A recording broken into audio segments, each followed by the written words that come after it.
ആക്രമണങ്ങൾ, സാമ്പത്തിക തകർച്ച, ഗുരുതരമായ രാഷ്ട്രീയ പ്രതിസന്ധി എന്നിവയാൽ ബുദ്ധിമുട്ടുന്ന ഹെയ്ത്തിയിൽ 140 കുട്ടികൾ ആദ്യ കുർബാന സ്വീകരിച്ച വാർത്ത മാധ്യമ ശ്രദ്ധ നേടുന്നു.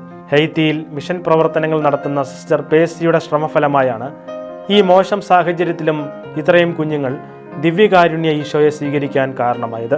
കഴിഞ്ഞ കുറച്ച് ദിവസങ്ങൾക്ക് മുൻപ് ഇവിടെ നിരവധി കുട്ടികൾ മാമോദീസ സ്വീകരിച്ചതും വലിയ വാർത്തയായിരുന്നു. ഹെയ്ത്തി ആസ്ഥാനമായി പ്രവർത്തിക്കുന്ന കിസിറ്റോ ഫാമിലി എന്ന കാറ്റക്കിസം സെന്ററിന്റെ സ്ഥാപക കൂടിയാണ് സിസ്റ്റർ പേസി.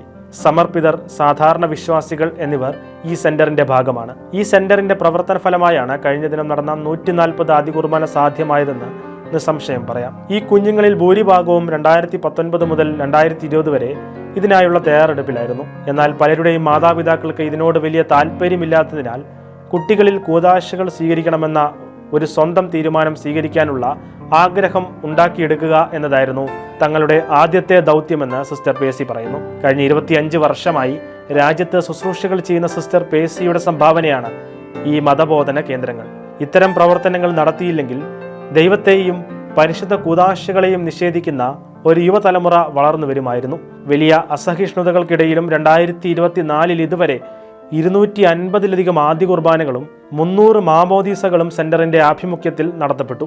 മാത്രമല്ല, രാജ്യത്തിന്റെ വിവിധ മേഖലകളിൽ ഒരുപാട് ആത്മീയ കൂട്ടായ്മകളും ചാപ്പലുകളും തങ്ങൾ സ്ഥാപിച്ചതായും സിസ്റ്റർ പേസി പറയുന്നു. പലപ്പോഴും ആദ്യ കുർബാനയ്ക്കുള്ള കുട്ടികളുടെ വസ്ത്രങ്ങൾ തങ്ങൾ തന്നെയാണ് നൽകാറുള്ളതെന്ന് പറഞ്ഞ സന്യാസിനി സംഘടനയുടെ ശുശ്രൂഷകൾ തടസ്സമില്ലാതെ മുന്നോട്ട് പോകുന്നതിന് ആളുകളുടെ ആത്മീയവും സാമ്പത്തികവുമായ പിന്തുണയും ആവശ്യമാണെന്നും പറഞ്ഞു.